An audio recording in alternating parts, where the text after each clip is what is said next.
folks, they had free seats at the championship games. I think people will enjoy this. What are the Home Depot shoppers up to this week? So there is a guy named Clay Travis. He runs a sports outlet called Outkick. Have you heard of this before? No.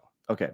He sold Outkick to Fox several years ago. He is a multi-millionaire dude, right? He's done very well for himself. He's like a lawyer, very smart, very articulate in the way that he does like a daily show, and it's like 20, 30 minutes. But he also hosts host Clay and Buck, which was like the replacement for the Rush Limbaugh show. Okay. So he has a very prominent voice. So the WNBA championship was held recently, and the Las Vegas Aces won. Congratulations, Las Vegas Aces. Back-to-back champs. Way to go. And he came out and simply said, look, a good state champion caliber high school boys team would smoke the best team in the WNBA, right? And that's it. That's pretty much what he said. And he did like a 7-minute video on this, and he just kind of talked about it. Well, one of the WNBA players came out and was like, you're a dumbass. He said, nah, you're a dumbass. So she's like calling him on his shit. He's like, no, that's bullshit. Well, he then turns around and says, okay, I'll put $1 million on the line.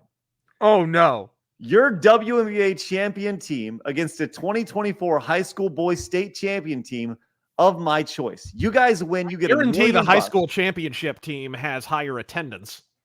You're probably not wrong. Says, you guys win. You get $1 million of my money. My team wins. You all pay me $1 million, and I give that all to the boys' high school team. You in? All right. So you see, like, okay, so obviously people down below, they say, just to embrace the debate further, here's the likely team. This is the Montevideo, whatever, Academy in Florida. And this is Cooper Flagg. He just committed to Duke, 6'8", 195, 6'9", 205, 6'10", 6'7". So the average WNBA player, their average center is like 6'4", which is huge for a woman, right? Right. Now, this happened over the weekend, and he's getting like lambasted. People are like, how dare you? Yeah, people speaking the truth often are. Right. How fucking dare you talk about this? But the reality is that this would probably be the most popular WNBA game ever put on in history. Oh, yeah. It would certainly be the best attended. Folks, they had free seats at the championship games for the fucking WNBA. Let's just say they do a 7-game series. Does the WNBA team win a game? I don't know. Does the game involve baking a delicious meal? I don't know. Making sandwiches. Sewing a shirt? I don't know. Maybe. Who knows? Does the WNBA team come within 10 points of beating the boys team? In a game? Like 20. Like, what's the odds to that? Like, the boys team would be favored, right? And I think just from an athletic perspective, a skill perspective, and critics will say, and I know they'll say this because I've seen this said, these girls practice against boys all the time, right? Right, but they're practicing against like 6'1", 6'2" scrub walk-ons who can't make the main team.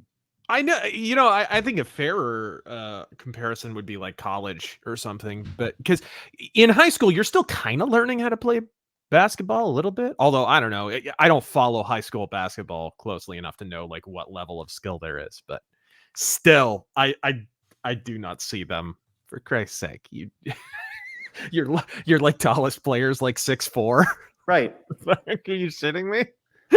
Do you think that, like, wouldn't this be the greatest thing that could happen to the WNBA? That they took advertisement, and if they win, it'd be huge. It would be huge. But they know they're going to lose, so they won't do it. Oh, 100% they won't do it, right? And I think this is a brilliant play by this Clay Travis guy to go in and throw this down, because I mean, he's saying, here's $1 million. I'll pay it to you. This is more money than you made this past season playing in the I was going to say, like, $1 million. That's like 5 times the average WNBA salary, for Christ's sake. Right. And I think it's But they really don't have asinine. It's they don't asinine have to a million see. fans over the course of 8 seasons. No, but those who care about it, they really care. And by the way, it's been going on for 25 years and it hasn't broke even yet. Yeah. That's the most fascinating thing about the WNBA. It's a subsidized thing. And at this point, if the NBA was to pull back funding of the WNBA, could you imagine how lambasted they would be? They would just be destroyed. So Mhm.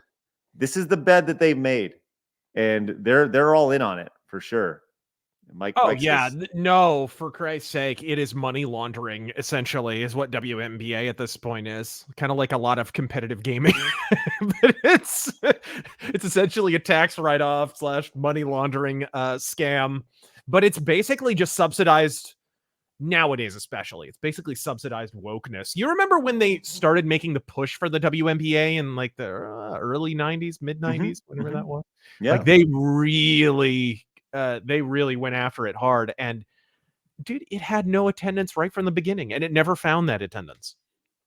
There have been one-offs where they'll have 10,000 people at a game or whatever, and there may be like something that's really hyped, or a new player coming in, but it always goes back to next to nothing, right? And Right. when you see the like, there's a team here in the North Texas area, and they're the Dallas Sparks Wings. They're the Dallas Wings, okay, and they play in there are arenas in North Texas. There's like the SMU Moody Coliseum. These are stadiums that fit 10 to 12, 15,000 people in them, but they play at the next level down, right? Which fits like 5 to 6,000 people in it. And they can't even come close to filling that. Like they're trying to move everybody to one side so the TV picks up. It's like going to like an indie wrestling show where they want to put everybody on the camera side so it looks really good. But I don't know. I think the WNBA is really missing out on a tremendous opportunity here. I think that they would rake in money just if they put this on pay-per-view. Oh yeah, and then if they win, imagine the bragging rights. Oh, this could be what was the tennis match from back in the day? Yes. Right, Do you have any idea how much that helped the sport of tennis? How huge tennis got right after that? That was massive. So like, hey, I think they should go after it and make it happen. So like, nobody is expecting you to win. 0 people out of everybody, including your league, would expect you to win. If you even come close, it would be a huge win, a massive win. But whatever. But what do you think about this? Leave us a comment down below. We read every single one of them. Also, make sure you hit the subscribe button because you have found your home for common sense in the gaming and entertainment worlds.